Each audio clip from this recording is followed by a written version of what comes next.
We will not have sustainability until we replace an ethic of entitlement with an ethic of sufficiency. By entitlement, clearly, I mean the avaricious selfishness with which we have constructed an ethic of survivalism and wealth generation and paucity of civil encounter. I suggest to you that we have an industry of entitlement, begotten of the notion that a good life is something not just to be offered, but to be taken. That happiness is a commodity of rights, consumer goods, lifestyles, hedonisms, compensations, all making up for the joylessness and distrust we have inherited from ideological wars. I suggest further that the citizen means to have his slice of the pie before the pie runs out. And I suggest to you that people live in fear that their neighbor is likely to get what scarcity of goods there are. There's a bunker mentality going on. There's a sense of finite resources that betrays a lack of belief in the infinite resource and goodness and abundance of God and grace. When you cease to believe in the abundance of the mystery, you believe the world is limited in its sources and its opportunities. So best get what you can when you can get it. The pie, people are afraid, is going to run out, so better get a slice first. In a climate of competition, we're out to accumulate pleasures that we don't need, money that we can't use, conveniences that eat up the environment, because, yes, people believe time is running out. People do believe that the human stage is too crazy, and that there is in fact, a general disbelief in one's fellow citizens. There is a zeitgeist of withdrawal occurring in the global citizen. If you doubt it, keep in mind the pedestrian-friendly environments, well-designed neighborhoods with surveillance cameras, gated communities, and signs saying park closes at 11 p.m. In this or any city, in this or any neighborhood, gentrified or otherwise, there's no one on the streets after 8 p.m. at night. People are preferring the screen, the internet, the iPod, the information technology, the private time. They prefer that gradually to the civil encounter that brings a sense of oneness, of similarity, of communion. We live in a world in which the government knows more about us than our neighbors do. And we are beginning to like it that way.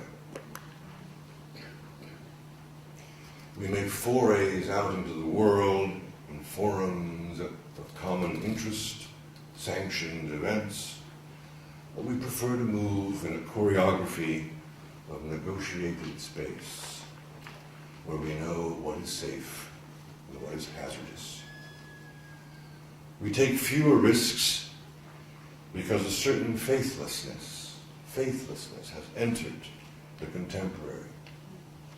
And this faith, or lack of it, has everything to do with the common good, or the lack of the common good. And we cannot save the environment until we have returned to an ecology of heart, empathic citizenship with each other, in which a measure of sacrifice and risk is taken and recognized appreciatively in intercivic encounter. In the absence of civic communion, we do not feel as one body breathing the same air. Little wonder we revel in the entitlement, the ethic of entitlement about the SUV the neighbor has is bigger than mine, wasting hot water, pampering oneself along with whatever new imports have been outsourced and insourced at the expense of virtual slave labor, toxic skies.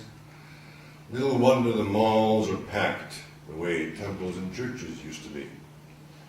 They are sanitized, risk-free environments where the market consumes the environment and we purchase the unneeded, like strip miners going after finite resources.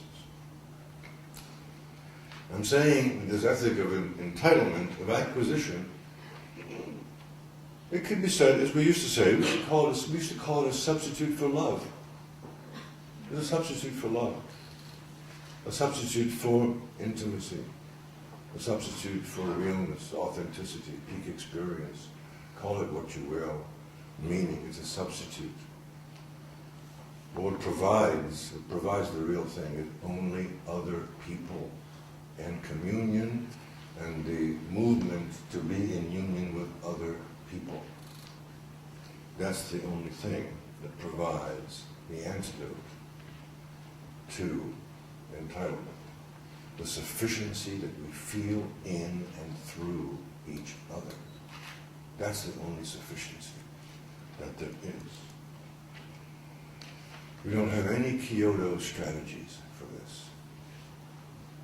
There's no strategies for this. I'm saying that the notion that enough is enough, which we call an ecological footprint, is not forthcoming until we find sufficiency in each other. Until we have joy in each other, feeling for each other, curiosity about each other. Until we see a good or bad future for the planet reflected in the eyes of someone you care for. And that could be and should be as many people as possible. Sounds like a lot of fluff. But I work with designers and planners, and I tell them a simple thing. When people like each other, they design as a gift.